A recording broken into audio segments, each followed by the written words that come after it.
Hélène de Fougerolles n'a pas sa langue dans sa poche et l'a prouvé. Dans une interview à Europe 1, publiée le 4 janvier 2023, la comédienne, aujourd'hui âgée de 49 ans, a parlé de féminisme. Et avec ses propos clivants, elle ne s'est pas fait que des amis sur la toile. La star est en pleine promo pour sa nouvelle série intitulée Les Disparus de la Forêt Noire, sur TF1.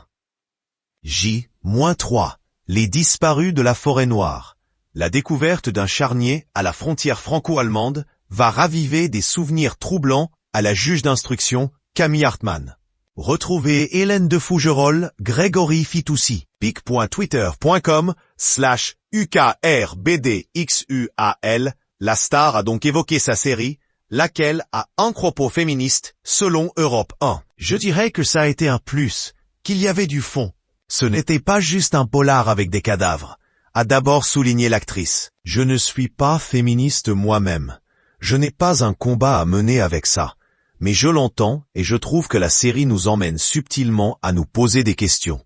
Car nous ne sommes pas toutes logées à la même enseigne, a-t-elle expliqué. La reine Elisabeth II est devenue une figure inspirante pour les femmes en ayant tenu les commandes d'un vaste royaume pendant 70 ans dans un monde marqué par le patriarcat. Dans féminisme, il y a femmes. Alors forcément, certains s'excluent du mouvement sans réaliser que derrière la sémantique se cache un combat en faveur de tous.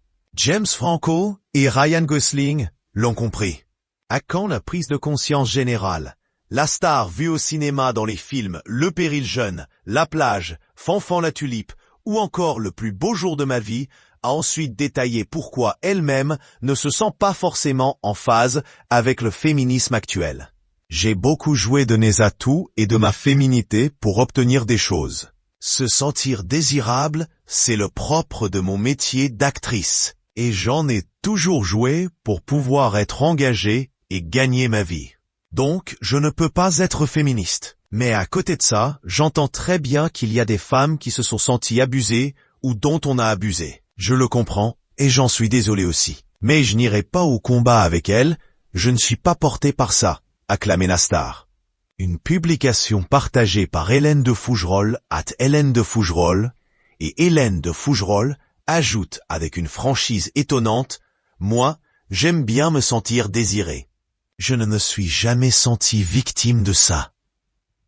Des hommes ont pu être lourdeaux avec moi, mais on n'a jamais dépassé la limite. J'ai de la chance et je touche du bois. » Et quant à savoir si elle a peur pour sa fille de 19 ans, la réponse est limpide. J'ai tout blindé. Donc ça va être difficile qu'il lui arrive quelque chose, assure-t-elle. Sur Twitter, les réactions ont été vives après l'interview de la star. Cette interview est proprement hallucinante, clame Marion Pilas, rédactrice en chef de La Déferlante. L'interview lunaire d'Hélène de Fougerolles qui n'a visiblement pas lu la définition de féministe, ajoute Catherine Rochon, rédactrice en chef de Terra Femina. Malgré tout, Hélène de Fougerolles a aussi reçu des messages d'anonymes témoignant de la sympathie pour elle. Elle assume ce qu'elle est et c'est assez rare. Ou, votre positionnement dans ce débat du féminisme est honorable car c'est un combat diviseur, fourre-tout. Peut-on par exemple lire? Sans doute pas de quoi déstabiliser la comédienne, qui mène une vie discrète et confortable dans son havre de paix. Elle qui habite désormais loin du show business, dans le Luberon.